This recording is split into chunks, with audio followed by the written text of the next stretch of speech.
Welcome! In today's quick guide, you'll learn how to turn on notifications for accepted follow requests on the Instagram app when using your PC. If you've recently updated Instagram and noticed some changes, don't worry, this step-by-step walkthrough will help you stay on top of your activity without missing a thing. First, go ahead and open the Instagram app on your PC. Make sure you're logged into your account so you can access all settings properly.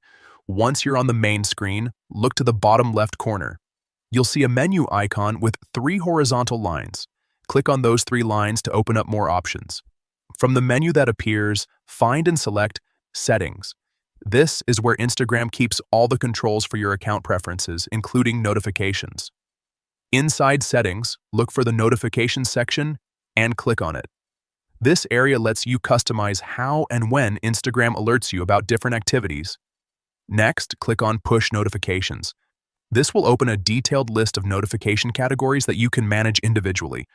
Scroll through the options until you find Accepted Follow Requests. This is the setting that controls whether you're notified when someone approves your follow request. Under this option, select On.